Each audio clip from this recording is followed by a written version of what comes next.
Don't forget to subscribe and press the bell icon to never miss a video from testbook.com.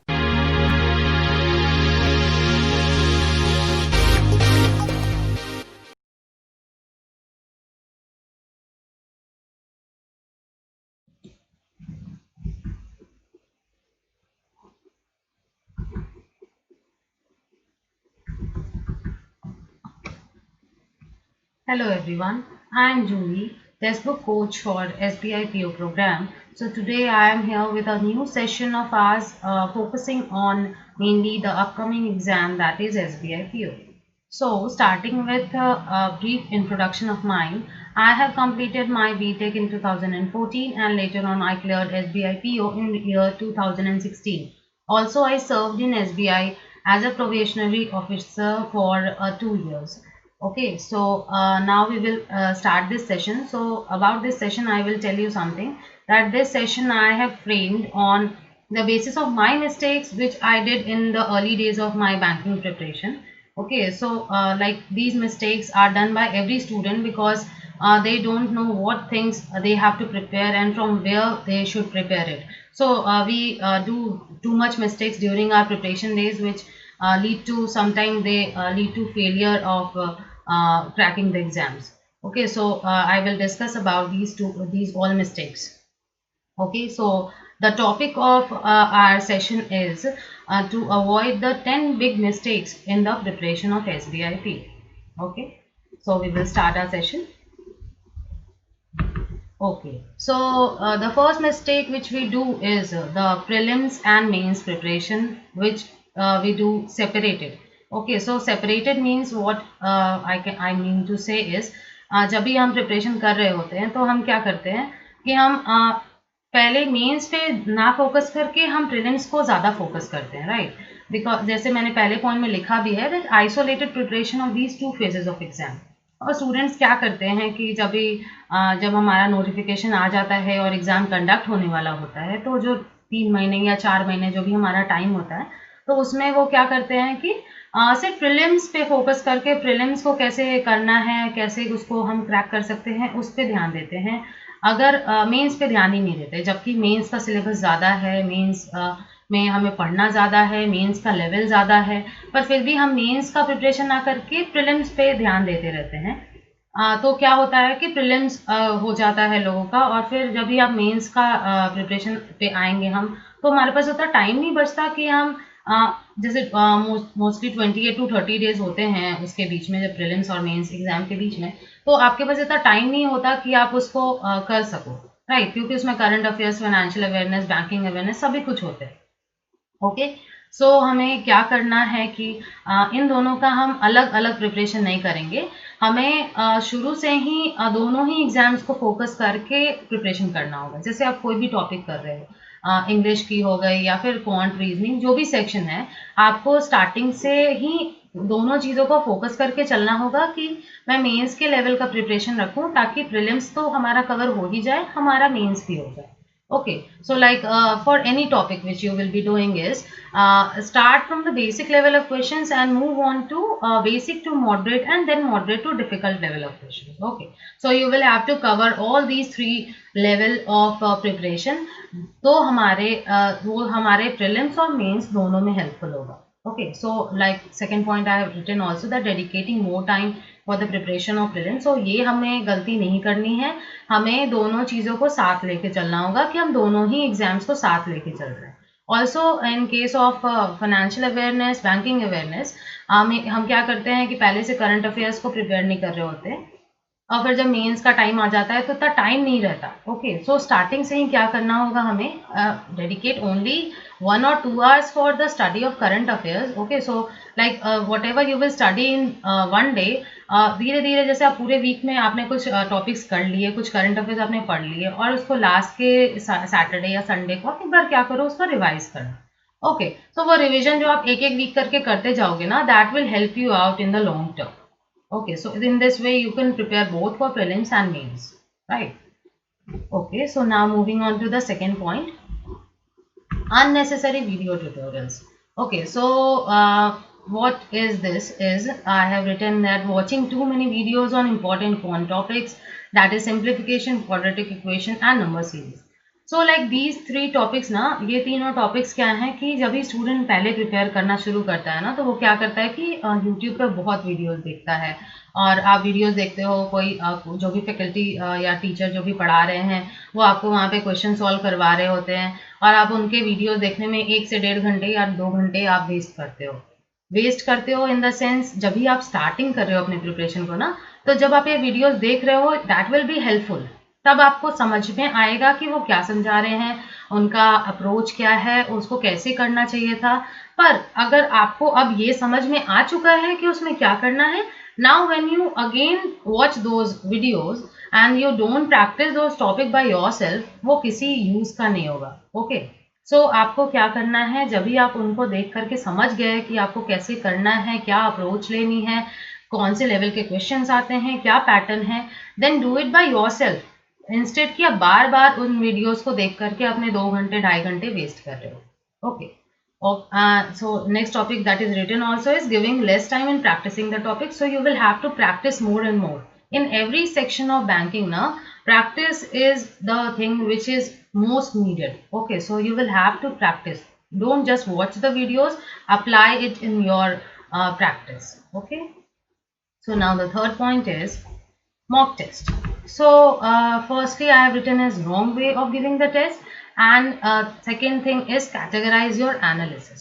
So I will explain the 2 points. मेरे कहने का इसमें ये मतलब है कि wrong way of giving the test क्या होता है, जब भी हमने कुछ टॉपिक्स कवर कर लिए होते हैं या हमारा प्रिपरेशन हो गया, सारे टॉपिक्स हमने पढ़ लिए, हम मॉक टेस्ट देने लगते हैं। ओके सो मॉक टेस्ट देना बहुत अच्छी बात है, आप मॉक टेस्ट देंगे तभी आप एनालाइज कर सकते हैं कि हमने क्या पढ़ा, उन टॉपिक से क्वेश्चन कैसे आते हैं, हमें क्या बन रहा है, नहीं बन रहा। ओके बट रॉन्ग वे मेरे कहने का मतलब ये है कि जैसे 1 घंटे का टेस्ट है। ओके सो हम क्या करेंगे, आराम से टेस्ट दे रहे हैं, उस टाइम फ़ोन यूज़ कर रहे हैं, किसी को मैसेज कर रहे हैं, कुछ और करने लगे, बीच में किसी का कॉल आ गया, तो उस टाइम में ना मॉक टेस्ट देने के अलावा आप और भी बहुत चीज़ें कर रहे हो। तो मॉक टेस्ट देने का मतलब क्या है कि वो 1 घंटा मुझे उस मॉक टेस्ट में डेडिकेट करना है, बिल्कुल ऐसा एनवायरनमेंट बनाना है जैसे एग्जाम दे रहे हो हम 1 घंटे का। ओके तो उस बीच में अगर आप बाकी चीज़ें करोगे तो वो ना वैसा एनवायरनमेंट क्रिएट नहीं होगा और उसका कोई यूज़ नहीं होगा, मतलब वो यूज़फुल नहीं हो पाएगा आपका मॉक देना। ओनली मॉक देना मतलब एग्जाम का क्या रिजल्ट आया ये एनालाइज नहीं करना, ये एनालाइज करना है कि 1 घंटा मैंने उसमें दिया, 1 घंटे का मुझे क्या आउटकम मिला, मुझे 1 घंटा बिल्कुल एग्जाम जैसा एनवायरनमेंट सेट कर लो कि मैं एग्जाम देने गया हूँ। ओके वैसा एनवायरनमेंट होना चाहिए, राइट। तो उस टाइम पे और कुछ मत कीजिए, कुछ खाना पीना ये सब नहीं करना है, सिर्फ मॉक पे ध्यान देना है, राइट। नाउ सेकेंड जो मैंने लिखा है categorise your analysis, so that means is analysis in the way is, जैसे आपने मॉक दिया, okay so giving 1 hour mock and then at least 2 hour आपको एनालाइज करना होगा कि आपने किस सेक्शन में क्या गलतियां की, और एटलीस्ट ना जैसे आप कोई पॉजिटिव मार्क्स भी कर रहे हो तो आप एक बार ना उसके आंसर्स चेक किया करो कि वो उन्होंने क्या अप्रोच लेके उसको बनाया और आपका क्या अप्रोच था। अगर कभी ऐसा हो सकता है कि आप कोई लेंदी अप्रोच ले रहे हो, वहाँ पे कुछ और अप्रोच होगा जो आपको बेटर लगेगा जब आप देखोगे, तो ऐसा होता है कभी कभी, तो आप एक बार उसको चेक कर लो कि क्या वो कौन सा अप्रोच लगाया गया था। Next analysis in the sense कि आपको सभी कुछ एनालिसिस करना है, क्या रॉन्ग किया हमने, क्या हम सिमिलर मिस्टेक्स करते हैं, या फिर आपको ये भी चेक करना होगा कि हमने क्या टाइम लगाया और हमारी एक्यूरेसी क्या है। So analysis in 3 sections, firstly your mistakes, second is your accuracy and third is your timing. Okay so तीनों चीज़ों को आपको बराबर का टाइम मतलब इम्पोर्टेंस देना चाहिए, क्योंकि ये तीनों चीज़ें इंपॉर्टेंट हैं आपके एग्जाम के लिए। So categorise these in this way. Okay now is the fourth point is mains level content. Okay तो मेंस लेवल कंटेंट का यहाँ पर क्या मतलब है, जैसे मैंने फर्स्ट पॉइंट दिया है waiting for the right time, practising only the basic questions and ignoring the high level questions. So what does this mean is, क्या करते हैं हम जब शुरू कर रहे होते हैं प्रिपरेशन की, हम मेंस लेवल कंटेंट को थोड़ा इग्नोर करके चलते हैं। जैसे मान लीजिए कि अभी एक मंथ आपके एग्जाम में है, अभी जो अपकमिंग एग्जाम है हमारा दिसंबर में, तो बहुत स्टूडेंट्स क्या कर रहे होंगे ना कि उनका ध्यान बस प्रीलिम्स पे होगा कि प्रीलिम्स, बस प्रीलिम्स निकाल लेना है, प्रीलिम्स तो हो जाना चाहिए, तो वो क्या कर रहे होंगे ना कि सिर्फ प्रीलिम्स लेवल के कंटेंट को ही ध्यान में रख के पढ़ रहे होंगे to till the moderate level questions. इतने हाई लेवल क्वेश्चन जो मेंस में आते हैं उन पे वो ध्यान ही नहीं दे रहे होंगे कि वो तो मेंस का है। तो आप ऐसा क्यों करते हो? मेंस के लिए तो इतना टाइम तो है नहीं कि आप फिर कुछ वो 25 दिन में कुछ ऐसा बड़ा कर देंगे हम कि हमें सारे मेंस लेवल के क्वेश्चन बनने लग जाएंगे, ऐसा नहीं होता है ना। तो आपको क्या करना है कि पहले से ही जभी भी, जैसे मैंने पहले भी बताया आपको कि जभी भी कोई टॉपिक आप करो ना तो basic to high level questions आप कंप्लीट कर लो। तो उससे क्या होगा, जब बेसिक क्वेश्चन से आप स्टार्ट करोगे तो आपके कॉन्सेप्ट तो क्लियर होंगे ही, उन कॉन्सेप्ट को आप हाई लेवल क्वेश्चंस पे अप्लाई कर पा रहे हो या नहीं ये भी आपको पता चल जाएगा। ओके, सो आप कभी भी ये ना राइट टाइम का वेट मत करो कि वो राइट टाइम आएगा जब भी मेंस आएगा, प्रीलिम्स हमारा हो जाएगा तब हम उसको करेंगे, ऐसा नहीं करना है। स्टार्टिंग से ही आपको basic to high level questions करने होंगे। Okay, so don't ignore the mains level content. Now is fifth point is ignoring the arithmetic point. Okay, so now ये point मैंने इसलिए लिखा क्योंकि बहुत से स्टूडेंट्स ऐसा सोचते हैं कि मैं बाकी टॉपिक्स कर लेता हूँ, अरिथमेटिक पोर्शन हम स्किप कर सकते हैं। मैंने भी कभी ऐसा सोचा था, पर ऐसा ना हम नहीं करके चल सकते हैं, हम इसको इग्नोर नहीं कर सकते। वैसे इग्नोर करना क्यों है, जब भी हमारे पास टाइम है और ये इतना भी वास्ट नहीं है कि आप उसको ना कर सको। एक बार करके देखो, वो आराम से हो जाएगा। ठीक है, एक ना चैप्टर्स वाइज उसको डिवाइड कर लें कि आज हमें प्रॉफिट एंड लॉस करना है, आज मुझे परसेंटेज करना है, फिर एवरेज करना है, या जो भी जैसे भी आप सीक्वेंस उसका बना लो, एक प्रॉपर सीक्वेंस बना लो कि ये चैप्टर्स मुझे अभी करने हैं, उसके बाद मुझे क्या कौन सा चैप्टर करना है, and solve like first understand the concept and then do the basic to high level questions. Okay, एक बार आप करोगे ना तो आपको लगेगा अरिथमेटिक बहुत आसान था। ओके, सो वो इग्नोर नहीं करके चल सकते। आप इग्नोर इसलिए भी नहीं करके चल सकते कि अगर मान लो कि प्रीलिम्स में आप ये सोच रहे हो कि बहुत कम क्वेश्चंस उससे आएंगे तो मैं बाकी क्वेश्चंस कर लूंगा और अरिथमेटिक को हम स्किप कर देते हैं। ओके, पर जब ही आप मेंस का पेपर देखो ना तो मेंस के पेपर में आप देखोगे arithmetic is carrying a high weightage. Okay, and sometimes many like बहुत बार ऐसा होता है कि डीआई भी आपके चैप्टर बेस्ड आते हैं, तो अगर आपको अरिथमेटिक चैप्टर्स के कॉन्सेप्ट क्लियर नहीं होंगे तो डीआई भी सॉल्व नहीं होगा। ओके, सो ये आपके सभी चीजों पे इफेक्ट करेगा। So don't do that, don't ignore the arithmetic point. You will have to do that, and don't ignore any topic in the syllabus. You will have to cover every one of them. आपको पता नहीं है कि वो उनसे किस type के मतलब कब कितने क्वेश्चंस आने वाले हैं, हम ऐसे इग्नोर करके क्यों चलें? आपको सभी कुछ आप आराम से कर सकते हो, ऐसा कुछ भी नहीं है जो हम नहीं कर सकते, सभी कुछ कर सकते हैं, बस थोड़ा टाइम देना होगा, थोड़ी प्रैक्टिस करनी होगी। So do that. Now the sixth point is exam shift analysis. Okay, so why have I have given this point is, ऐसा मैं भी करती थी। जैसे मैंने एग्जाम, आज मान लीजिए मेरा कोई एग्जाम था, जो मेरा एग्जाम नहीं है, आज मेरा नेक्स्ट वीक एग्जाम है और आज मेरे किसी फ्रेंड का एग्जाम है, या फिर आज अगर कोई फ्रेंड का एग्जाम नहीं भी हुआ तो भी मैं क्या करूँ कि आज पूरे दिन जो 4 शिफ्ट के एग्जाम होंगे ना उनके वीडियोज आते हैं। ठीक है, हर प्लेटफॉर्म पे वीडियोज आएंगे उनके कि एग्जाम एनालिसिस हो रहा है, आज फर्स्ट शिफ्ट का एनालिसिस हुआ, ये सेकंड शिफ्ट का, तो ऐसे शिफ्ट वाइज। ओके, सो इसमें मैंने ये पॉइंट लिखा है कि getting pre occupied with the analysis videos. ठीक है, तो ये मैंने क्यों लिखा, क्योंकि जब ये शिफ्ट एनालिसिस होते हैं ना तो मान लीजिए कि कोई स्टूडेंट एग्जाम देके आ रहा है, ठीक है, तो कोई जो वीक स्टूडेंट और you can tell as average student, जब भी उनसे हम पेपर के बारे में पूछेंगे तो मान लीजिए कि उनका पेपर इतना अच्छा नहीं गया, उनके हिसाब से पेपर अच्छा नहीं था, and they did like 60 to 65 attempts. Okay, so they will tell that paper तो टफ था, हमने 60 to 65 अटेम्प्ट किए। Now when we come to the student who was like a genius, उन्होंने बहुत अच्छी पढ़ाई की है, उन्होंने बहुत अच्छा प्रिपरेशन किया है। Now when you will talk about the same paper to that student, वो आपको क्या एनालिसिस देंगे, that paper was too easy, और मैंने तो 80 से अबव अटेम्प्ट करके आया और मेरा पेपर तो बहुत अच्छा गया। तो अब आप इसको कैसे एनालाइज करोगे कि पेपर टफ था या पेपर इजी था, या पेपर में कितने अटेम्प्ट करने चाहिए थे। ओके, उसके बाद ना क्या होता है ना, जब भी ऐसा एनालिसिस आता है ना कि किसी स्टूडेंट का अच्छा नहीं गया, या आप सामने किसी अपने फ्रेंड का या किसी का भी देख लेते हो ऐसा कि पेपर अच्छा नहीं गया, नेक्स्ट वीक मेरा एग्जाम है, तो आपका ना थोड़ा मोरल डाउन हो जाता है। सो डोंट डू दैट, आप ना be patient until your exam day. So इसीलिए मैंने सेकेंड पॉइंट ये मेंशन किया है, आप अपने एग्जाम डे तक ना पेशेंट रहो। क्या होता है ना, जब एग्जाम पास होता है तो हम वैसे ही बहुत थोड़े टेंशन में आ जाते हैं, चाहे आप कितना भी इग्नोर करो ना, थोड़ा बहुत ये आता है तो इसको हम ये एक लाइक ये ऐसा होगा ही, तो इसको हम ये नहीं कर सकते, इग्नोर नहीं कर सकते। पर आप क्या करो कि ये एनालिसिस वीडियो जो इतने देख करके हम अपने माइंड में जो ये चीजें ये लेकर आते हैं ना, वो हमें थोड़ा इग्नोर करना है, ठीक है। तो आप ये एनालिसिस मत देखो, B patient until your exam day. आप एग्जाम दे करके तो देखो कि आपका एग्जाम कैसा जा रहा है, आपने इतनी मेहनत की है, उसका आपको जरूर आउटकम मिलेगा। So like don't get demotivated, इससे इंसान डीमोटिवेट होता है, आपको मोरल डाउन हो जाता है। ओके, सो बी पेशेंट अंटिल जब तक आपका एग्जाम नहीं हो जाता। Okay, so now the seventh point is reading skills. So reading skills में क्या आएंगे, miss construe the importance of reading newspaper and books. So miss construe, इसमें मैंने ये इसलिए लिखा है क्योंकि जो रीडिंग स्किल्स है ना, आपके जो फैकल्टीज हैं या टीचर्स हैं वो हमें हमेशा कहते रहते हैं न्यूज़पेपर पढ़ो, आप एडिटोरियल्स पढ़ो। तो शुरू शुरू ना स्टूडेंट्स पढ़ते हैं, ठीक है, धीरे धीरे ना उनका इंटरेस्ट लूज हो जाता है उसमें, अब वो इतना नहीं पढ़ेंगे या रोज नहीं पढ़ेंगे, कभी कभी पढ़ेंगे। बेसिकली होता क्या है कि वो ना इसका इम्पोर्टेंस नहीं समझ रहे हैं, उनको वो चीज़ को बहुत अंडर एस्टिमेट कर देते हैं। बस न्यूज़पेपर ही तो पढ़ना था, ऐसा क्या उसमें बड़ा करना है, ठीक है, वो बस उठाएंगे पेपर, एक पैसेज पढ़ लिया हमने, बस इतना से हो गया।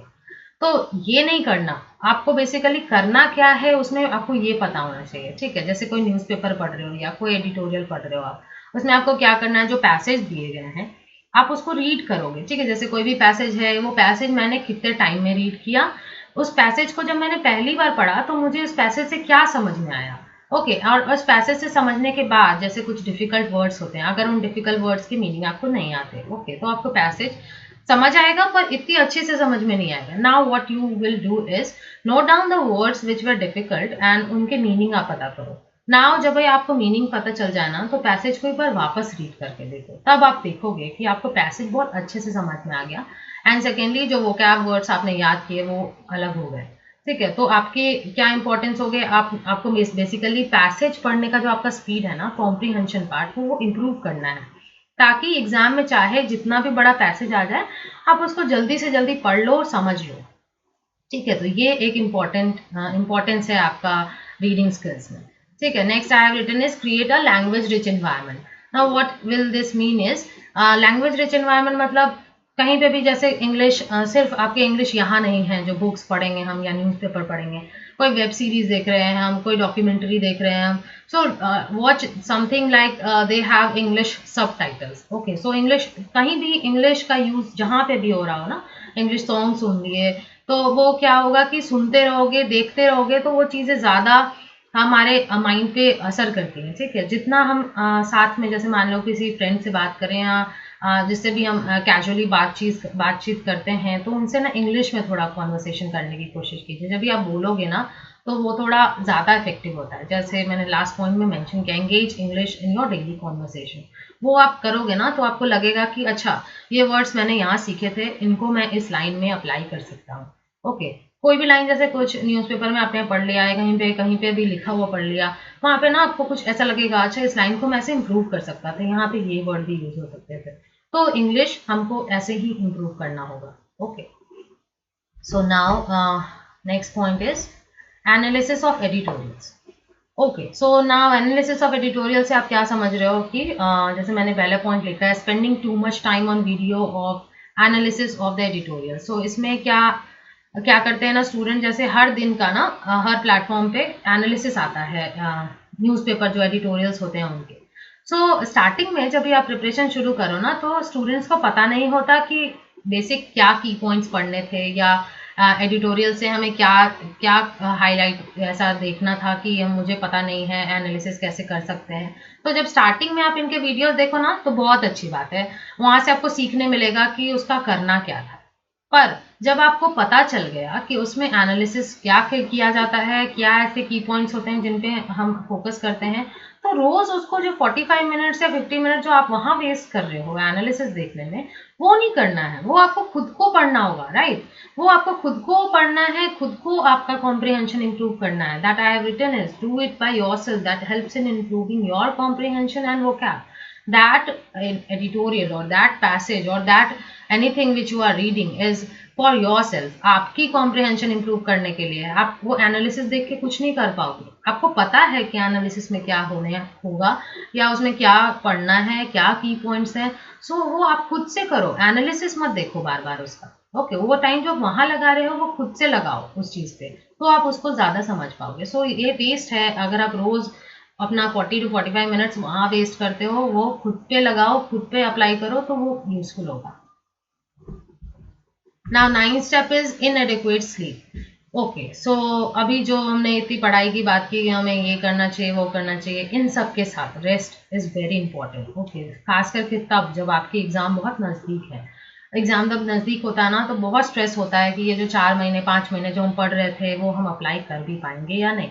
ओके, सो जो ये हम जो बार बार सोचते हैं ना अप्लाई कर पाएंगे या नहीं, तो जैसे अगर आप कोई चीज़ पढ़ लिए, ठीक है, आज मैंने कुछ पढ़ा, अब मुझे वो याद है कि नहीं, या कुछ भी कॉन्सेप्ट हमने पढ़ा वो हमें आगे कहीं पे अप्लाई करना है, मॉक्स दे रहे हैं, वहाँ में मार्क्स आ रहे हैं कि नहीं, ये सभी चीज़ों का ना थोड़ा जब माइंड आपका थोड़ा ये होगा, रेस्ट में होगा ना, तो वो चीज़ हमें लानी है। जैसे आपका जो नींद है, नींद हमारी बहुत ज़रूरी है। So sleep for 4 to 5 hours daily, that is very important, so don't skip that. कुछ लोग होते हैं ना, सुबह सुबह 3 बजे उठ गए हम या 2 बजे उठ गए, वो तब से पढ़ रहे हैं, फिर नींद पूरी नहीं होगी, नींद नहीं पूरी होगी तो फिर आपको पूरा दिन अच्छा नहीं लगेगा, वो थोड़ा माइंड थोड़ा उसी स्टेट में रह जाता है। तो आपको प्रॉपर रेस्ट भी बहुत ज़रूरी है। साथ में do some activities that soothes your mind, so any activity whatever you are, जो भी आपके लिए अच्छा हो। जैसे कुछ लोग सॉन्ग सुनते हैं, कुछ ने कभी कुछ मूवी डॉक्यूमेंट्री टाइप देख ली जो उनको अच्छा लगता है, ठीक है, तो जो भी आपको ऐसा आपको रिलैक्सिंग लगे ना, वो आप कर लिया करो। कुछ खेल लिया हमने, कुछ एक्टिविटीज कर ली, वो चीज़ आप कर सकते हो। तो ये प्रॉपर चीज़ भी ना, ये रेस्ट और एक्टिविटीज भी बहुत ज़रूरी है हमारे लिए। सिर्फ हम दिन भर पढ़ाई नहीं कर सकते। ओके, एक पढ़ाई का प्रॉपर शेड्यूल तो हमारे पास है ही, एक रेस्ट का भी आपके पास होना चाहिए कि ये 1 घंटे या 2 घंटे हम अपने रेस्ट को देंगे। ओके, और प्रॉपर जो स्लीप है वो तो हम देंगे। Now the last point is rigid behaviour. So this rigid behaviour her student के साथ ऐसा होता है। कोई डिनाई नहीं कर सकता है इसको कि हम ऐसा नहीं करते, पर ना सभी के साथ ऐसा होता है। जैसे मान लीजिए ना, ये कोई डीआई हो गया या कोई पजल हो गया। अभी जैसे बहुत स्टूडेंट 10 पजल या 5 पजल रोज बना रहे हैं, हर दिन बनाया उन्होंने, या डीआई बना रहे हैं, कैसलेट बनाया, रडार बनाया, जो भी बनाया। तो अब जब भी हमने बहुत क्वेश्चन बना लिए ना, तो ये हम ऐसे हो जाते हैं ना कि अब तो कुछ भी आएगा तो हम बना लेंगे, ठीक है। पर पजल और पजल के साथ हमेशा ऐसा होता है ना कि कभी हम कहीं फंस गए या कुछ भी हो गया। अब वो एक्चुअली उस मोमेंट पे हमारे दिमाग में वो स्ट्राइक नहीं कर रहा कि एक्चुअली हम कहाँ पे प्रॉब्लम हो रहा है या कहाँ मिस्टेक कर रहे हैं। सो फर्स्ट पॉइंट मैंने लिखा है, taking questions on your ego. बहुत लोग ना एकदम ईगो पे ले लेते हैं, नहीं नहीं हमने अब तो पढ़ लिया, अब हम उसको बना के रहेंगे चाहे वो जितने देर में बने। नाउ एनीथिंग ना, ऐसे कभी मत किया करो, वो पूरा पेपर बिगाड़ देगा आपका। अगर मान लो आपने 5 से 6 मिनट या 7 मिनट उसी पजल पे दे दिए, आप किए जा रहे हो, वो सॉल्व नहीं हो रहा, तो फिर वो किसी यूज का नहीं होगा, आपके बाकी क्वेश्चन छूट जाएंगे। So don't do that. एक रिजिड बिहेवियर रखना बिल्कुल अच्छा नहीं है। अगर आपको लग रहा है ना 3 मिनट या 3.5 मिनट होने के बाद वो नहीं सॉल्व होगा, skip that question and move on to the next question. आप दूसरे क्वेश्चन को सॉल्व कर लो, क्योंकि उससे बाकी क्वेश्चन इफेक्ट पड़ने वाला है। फिर आपको लगेगा, बहुत अफसोस होगा बाद में कि मुझे वो आता था और मैं नहीं बना पाया, ठीक है। तो उसको एक टाइम के लिए आप स्किप कर दो, फिर हम लौट के, अगर हमारे पास टाइम होगा तो that save and next that question, and फिर से हम लौट के आएंगे और उसको एक बार देख लेंगे अब वो बन रहा है कि नहीं बन रहा। Okay, so next point I have written is bring adaptable behavior in mock test and exam. So एक adaptable behavior ना mock test और exam में लाना होगा ना। जो ये ईगो और जो इस चीज़ की बात की ना मैंने, ये सिर्फ एग्जाम में नहीं अप्लाई करो। जब ये मॉक्स देते हो ना, इसको ना मॉक से ही अप्लाई करो। तो मॉक से जब आप अप्लाई करोगे ना, तो सेम चीज़ें आपको अप्लाई करने की आदत हो जाएंगी, जो आप एग्जाम में जाके भी सेम चीज़ करोगे। So try doing these things starting from your mocks only. Okay, so ये adaptable behaviour is very important. आपको कभी भी ना ऐसा किसी भी सेक्शन में कोई क्वेश्चन ना बन रहा हो, don't give to much time on them. एक प्रॉपर टाइम ही हम उस पर दे सकते हैं ताकि हम बाकी क्वेश्चन सॉल्व कर सकें और जिससे हम अच्छे स्कोर ला सकें। Okay, so these were the 10 mistakes जो हम हमेशा अपने एग्जाम्स में कर लेते हैं, या कभी जब शुरुआत होती है ना हमारी प्रिपरेशन की, तो हमें पता नहीं होता। So don't do these 10 mistakes in your preparation of SBI PO, क्योंकि अभी हमारे एग्ज़ाम बिल्कुल सामने हैं, दिसंबर में हमारा एग्ज़ाम है. So don't do these things in mistakes, और अच्छे से प्रिपरेशन कीजिए सभी. Okay, so these were the things which I like to discuss with all of you. Okay then, all the best for preparation students. Thank you.